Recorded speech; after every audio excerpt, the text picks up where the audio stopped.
서로 많이 흩어져 있지만 주님의 이름으로 여러분을 축복합니다. 서로 인사할까요? 네. 오늘 혹시 두 분, 세 분이서 예배드리지 않을까 했는데 항상 하나님은 이렇게 기대치 않고 예상치 않았던 일들을 늘 일으키시는 분이신 것 같아요. 살아가면서 많은 부분 기도하는 내용 중에 하나가 뭐냐면 하나님 저에게 어려움이 없었으면 좋겠습니다.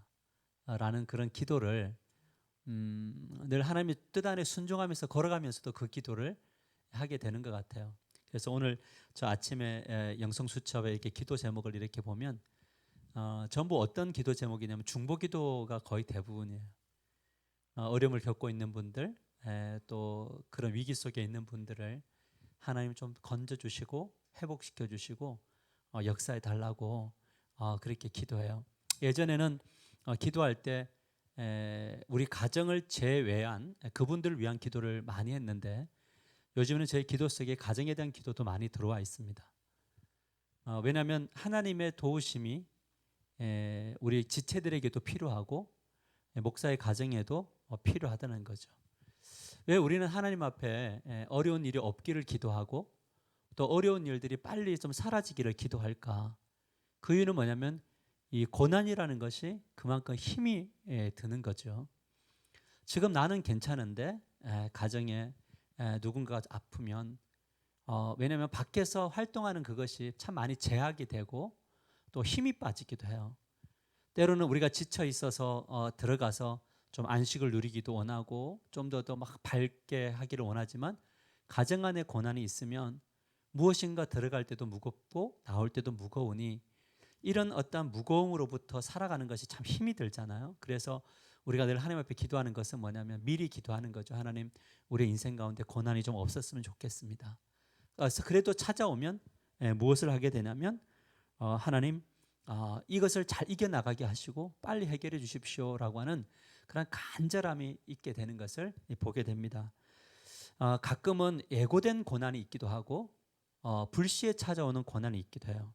여러분들은 어떤 게 더 힘드세요? 예고된 고난이 힘드세요? 아니면 불시에 찾아오는 고난이 힘드세요? 여기에 대한 답은 둘 다죠. 고난을 좋아하는 사람들은 아무도 없지만 그러나 우리가 살아가다 보면 예고된 고난, 때로는 불시에 찾아오는 고난들이 우리들에게 있더라는 거죠. 우리의 인생은 자주 불시에 불어닥치는 고난을 맞이하게 되는데 이것이 어떻게 보면 참 자연스러운 것 같다라는 생각이 들어집니다. 문제는 뭐냐면 우리에게 주어진 이 작은 것이든 큰 것이든 이 고난을 어떻게 맞이하느냐, 어떻게 이것을 대하느냐, 그리고 이 문제를 어떻게 해결해 나가느냐, 이 부분들이 참 중요한 내용이다 이렇게 볼 수가 있습니다. 오늘 본문 22절 말씀을 보면 이렇게 말씀하고 있습니다. 같이 한번 읽을까요? 시작. 예수께서 즉시 제자들을 재촉하사 자기가 무리를 보내는 동안에 배를 타고 앞서 건너편으로 가게 하시고, 여기서 우리가 지금 좀 이렇게 보여지는 것 중에 뭐냐면 즉시 제자들을 뭐하냐면 재촉했다라는 단어가 나오죠. 근데 지금 무리들을 누가 지금 내보내면서, 원래 무리들이 모였으면 그 무리들을 이렇게 해산시키는 게 누구의 몫이었습니까? 제자들의 몫인데 지금 예수님이 뭐냐면 재촉을 하면서 너희들 배 타, 그리고 가. 이 군중들은 내가 다 혼자서 다 해산시킬 거니까 걱정하지 말, 가 하면서 그것도 재촉을 하면서 보내게 되는 거죠. 제자들의 입장에서 볼 때는 편치 않는 움직임이에요. 그렇죠? 왜냐하면 예수님 혼자서 저거를 어떻게 다 하실까? 저건 우리들의 몫인데 왜 예수님이 지금 우리도 하여금 가려고 하는가? 예수님이 우리를 지금 배려해 주시는 건가? 우리가 고생했으니까. 그러면서 배를 이제 예수님에게 찝찝하지만 순종하면서 그 걸음을 내딛는단 말이에요. 그런데 24절에 어떤 일이 생기냐면 배가 이미 육지에서 술이나 떠나서 바람이 거스름으로 물결로 말미암아 뭘 당하고 있습니까? 고난을 당하고 있습니다. 자, 보십시오. 그러면 예수님이 이들에게 자, 너희들 오늘 다 해산시켜. 그리고 난 다음에 오늘 너희들 나하고 같이 여기서 기도하면서 좀 보내자. 나는 저기서 혼자 기도할 테니까 너희는 여기서 기도하다가 좀 쉬어라. 이랬으면 뭘 당하지 않아요? 예, 고난을 당하지 않겠죠. 여러분 그런데 뭐냐면 쭉 가다가 고난 당했다 이걸 다른 단어 성경 뭐라고 하냐면 시달린다 이렇게 되어 있어요. 그러니까 풍랑에 바람이 막 거슬려서 시달리고 있는 거. 어디에서 술이나 진한 그 갈릴리 호수의 한 중앙에서 엄청나게 앞으로 나가지도 못하고 뒤로도 나가지 못하는 그런 고생을 하고 있는 것을 보게 됩니다. 이때 이제 아마 나라면 제자들이 중에 내가 있었다면 그런 생각이 들었을 거예요. 왜 예수님이 그때 우리를 재촉해서 밀어 넣으셨지? 그냥 좀 감이 있게 하셨어야 되는 거 아니야? 왜 우리를 계속 가라고 재촉하고 우리 할 일들까지 주님이 다 몸소 행하시면서 우리를 왜 이쪽으로 또 밀었지가 되는 거예요. 여기서 그들을 사주로 몰아넣은 것은 사실 누가 되는 겁니까? 이렇게 되면 예수 그리스도인가요? 맞죠? 우리가 살아가다 보면 예수님이 굉장히 재촉하실 때가 있어요. 이거 가면 안 되는데 라고 하는 그 순간에 하나님이 그 환경으로 막 몰아넣어 가시는 경우들이 있어요. 그게 여러분들의 삶 속에서 그런 경험들이 있으실 거예요. 하나님이 막 몰아가실 때, 재촉하실 때. 그때 우리는 어떤 생각을 하냐면 하나님이 어떤 일들을 계획하시고 계시고 축복하시겠구나 라고 생각을 했는데 하나님의 명령을 따라서 순종하고 걸어가 보는 거죠. 뭐 예를 들어서 교회 안에서 우리가 어떤 사역을 맡기 싫었는데 자꾸 하나님이 그것을 맡기시고 재촉하시고 마치 내가 하면 안 될 것 같은 환경으로 몰아넣어 가셔서 막상 그것을 해보니까 뭐를 만나게 되냐면 자기의 삶을 거스리는 어떤 고난, 시달리는 것들을 만나게 되는 거죠.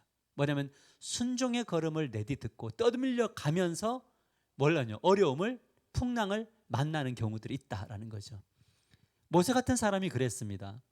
모세는 이미 80세가 되어서 뭘 했냐면 더 이상 이제 안주해 있어요.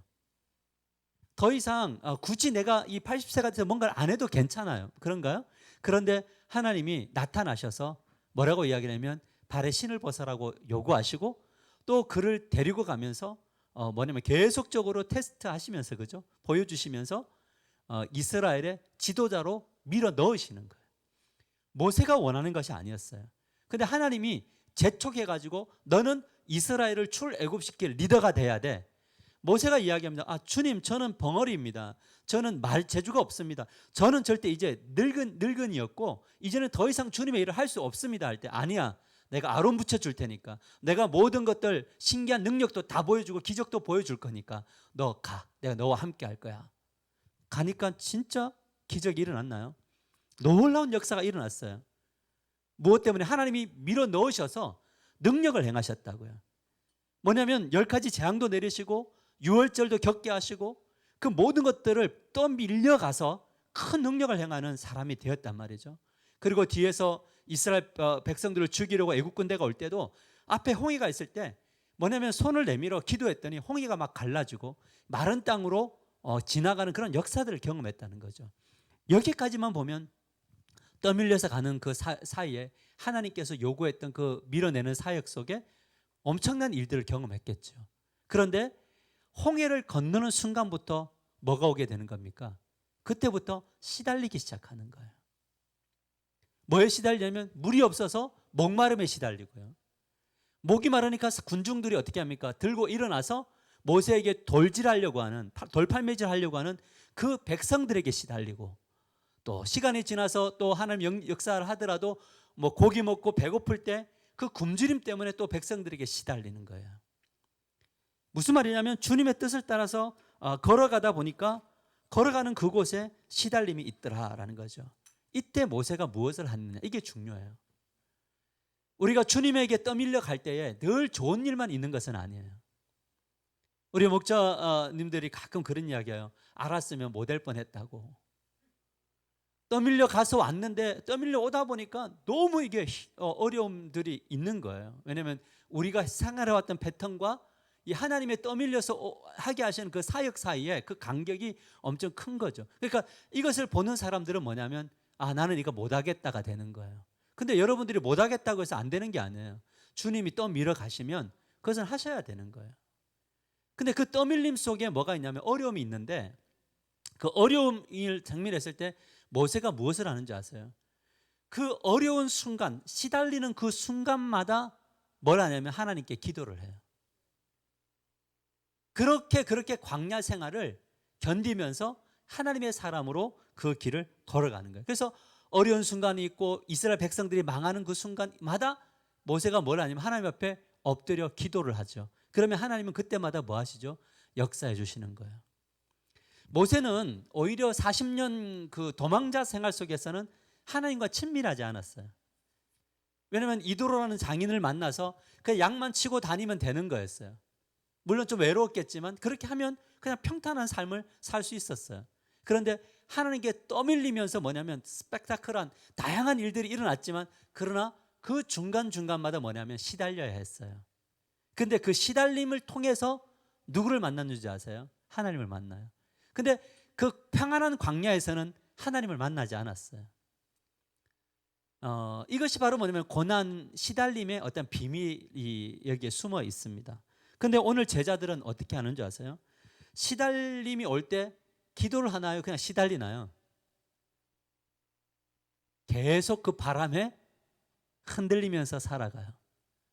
여기에서 주님을 찾지도 않고 하나님의 이름을 부르지도 않아요. 왜냐하면 그들은 능력이 있었어요.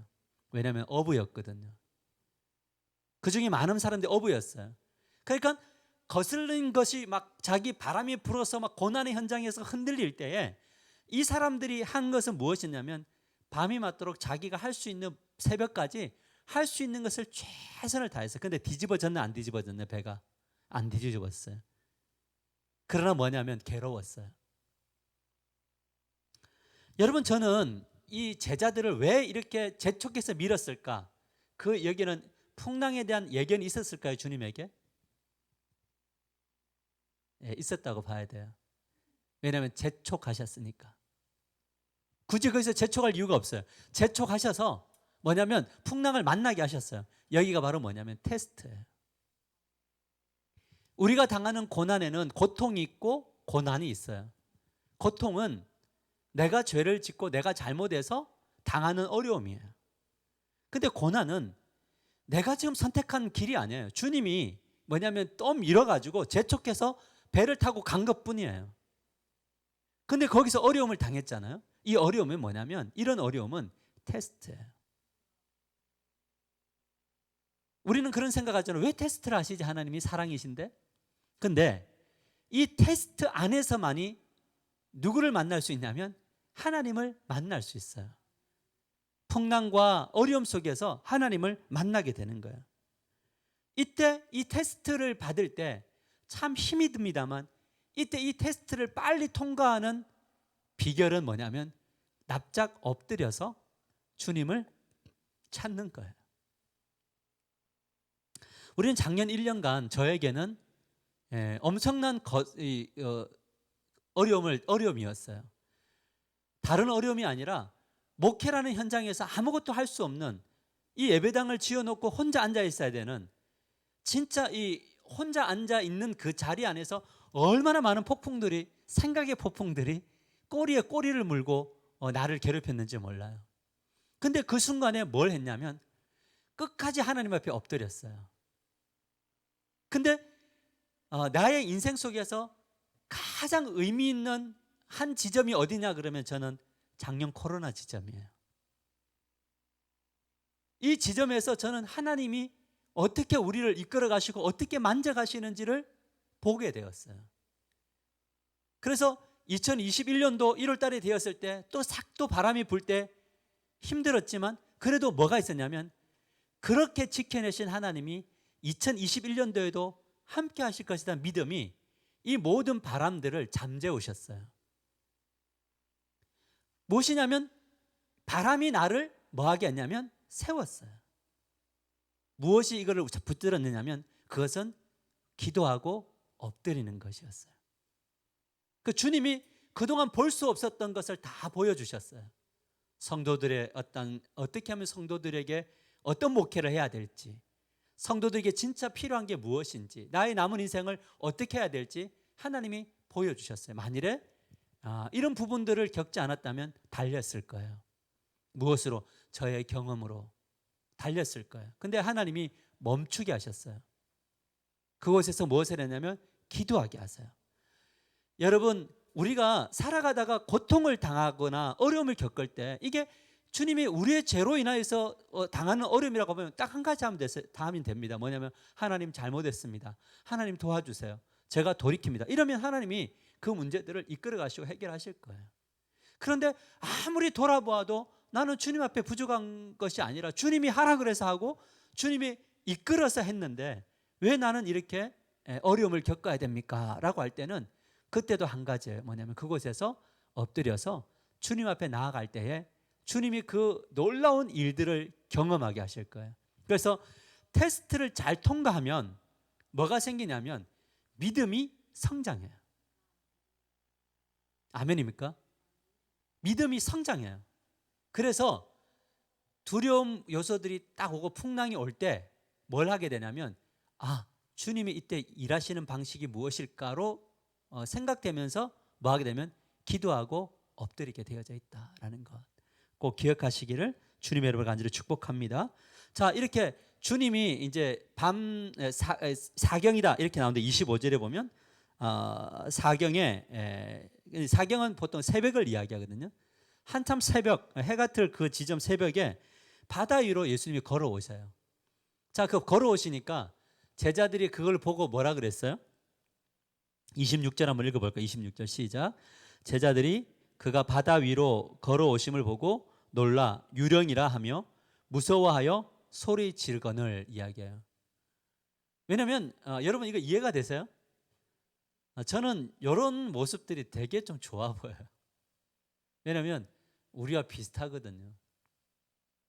유령 보고 막 놀라요. 여러분 기도하다가 뭐 바시락 소리 혼자 나면은 막 머리털 쓰고 안 그래요? 보이지 않는 것 소리 하나만 들어도 막 머리 쓰는데 바닷가에서 그 유대인의 옷을 하고 예수님 머리가 어떻게 되는지 모르겠지만 하고 막 날리면서 걸어오는데 그거를 보고 안 놀랄 사람이 어디냐? 너무 놀래가지고요. 뭐냐면 소리를 cry out, 완전 소리를 지르면서 으악 하면서 전부 다 남자들이 다 두려워 떨고 있는 겁니다. 여러분 이거 누구 때문에 이 놀램을 경험한 거예요? 예수님이 제쳐가셔가지고 여름을 겪어요. 근데 이때 즈음에 주님이 짜잔 하고 나타나서 뭐라고 이야기하냐면 27절에 되게 재밌어요. 같이 읽읍시다. 시작. 예수께서 즉시 이르시되 안심하라 나니 두려워하지 말라. 즉시라는 건 뭐냐면 굉장히 급박하게 제자들이 두려워하는 걸 보고 예수님도 너무 안쓰러워서 뭐 하냐면 야 여기까지 두려워하지 마 나야 이렇게 이야기를 하는 거예요. 예수님은 우리를 테스트하실 때 그냥 끝까지 막 바스러질 때까지 하나님이 그렇게 하시지 않아요.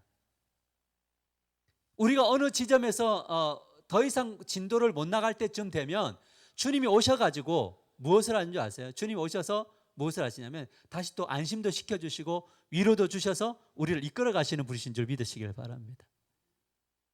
아멘이에요? 그러니까 이거를 좀 경험해 나가셔야 돼요. 이 패턴을. 그런데 28절에 보면 또 재밌는 이야기가 나와요. 예수께서 즉시 이르시되 안심하라 나니 두려워하지 말라. 그런데 28절에 베드로가 대답하여 이르되 주여 만일 주님이시거든 나를 명하사 물 위로 오라 하소서 하니 베드로가 그 가운데 또 뭐라고 이야기해요? 나를 물 위로 걷게 해달라는 거예요. 여러분 이 베드로 같은 이 신앙 고백들이 좀 많아져야 돼요. 앞에서는 뭐 했고?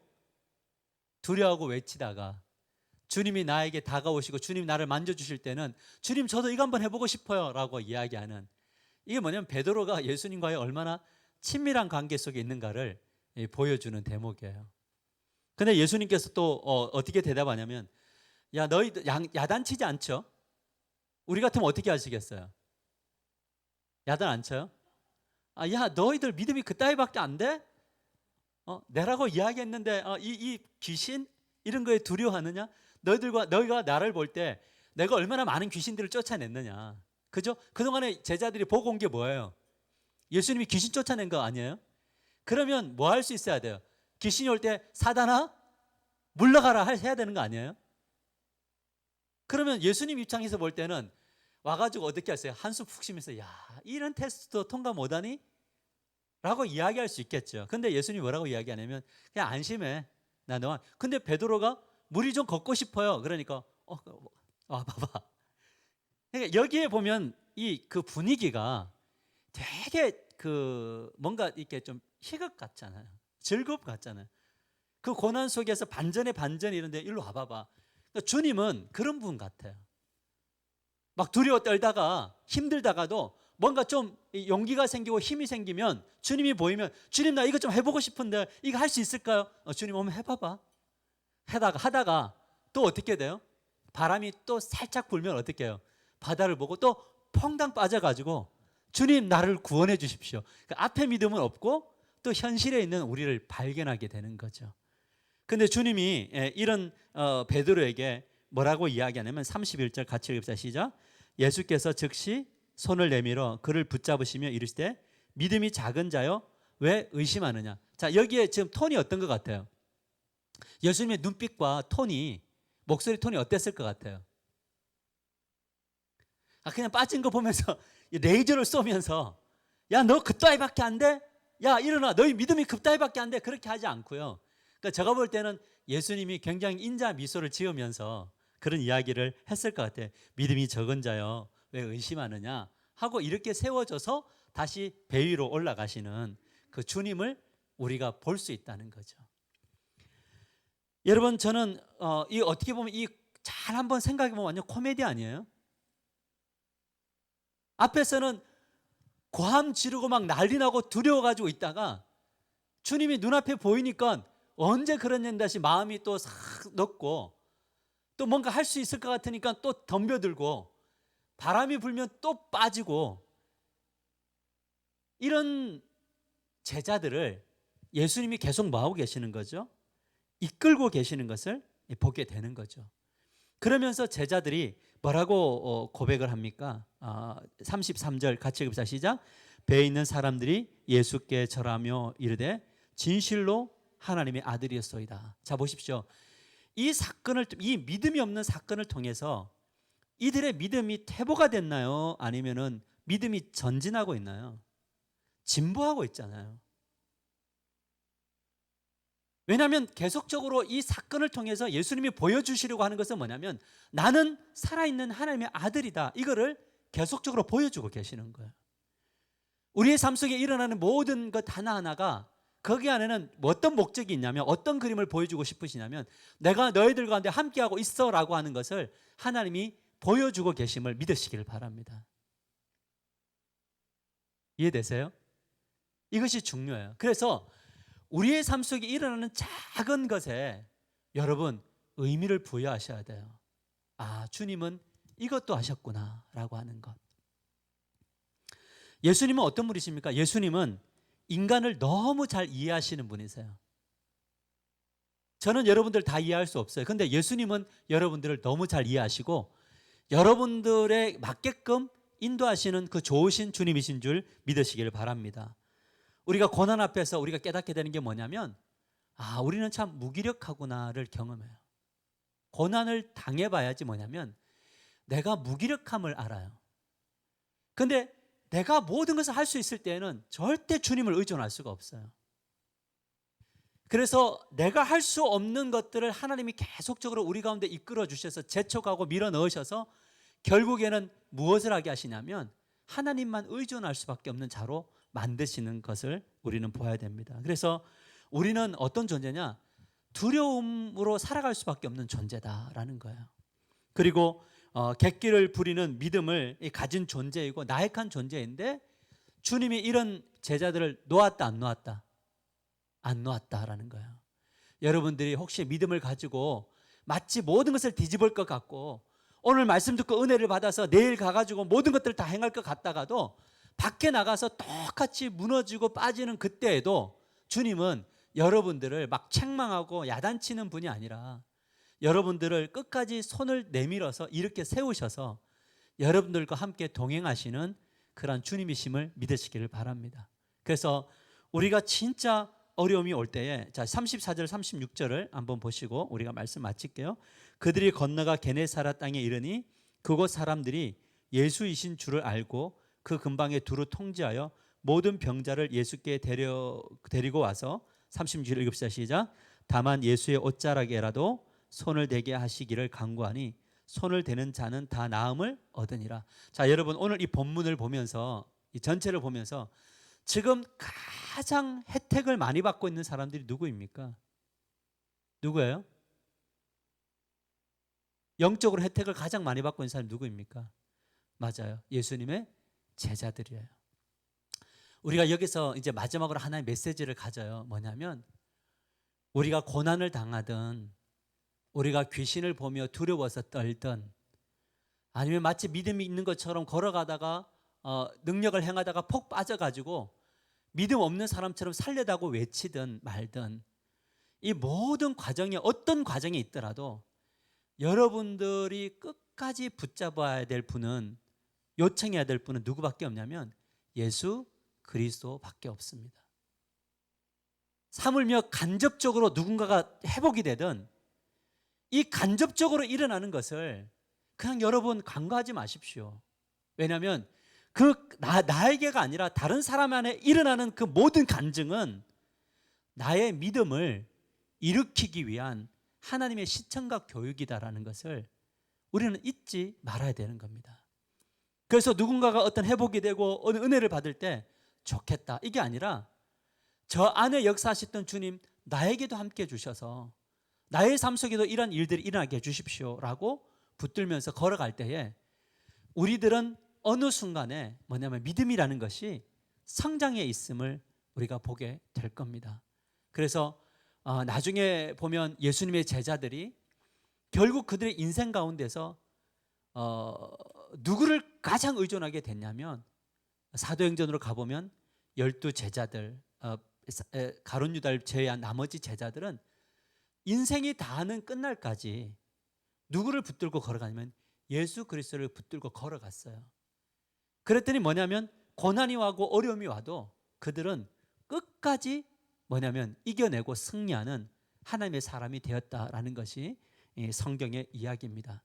저는 여러분들 안에 일어나고 있는 많은 일들을 봅니다. 근데 저는 하나님 앞에서 이 말씀을 보면서 기도하는 것이 뭐냐면 하나님 지금 이 과정 속에 있다면 하나님 이 과정 속에서 이들을 만났던 주님의 그 손길이 일어나게 해주십시오. 그렇게 기도해요.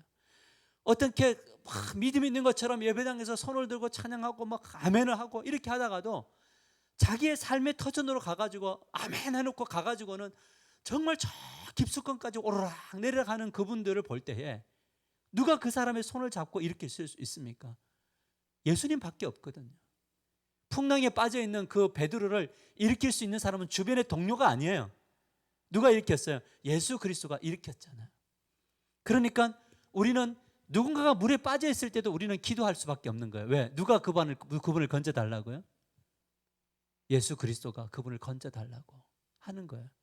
저는 여러분들이 어떤 상황에 처했든지 간에도 예수님 붙드시고 누군가가 힘을 잃어 빠져 있을 때도 뭐 하냐면 예수님 붙드시고 그렇게 해서 정말 예수님과 함께 믿음이 자라가는 그러한 일들이 일어나게 되기를 우리가 중보하고 체험하는 저와 여러분이 되기를 주님의 이름으로 간절히 축복합니다.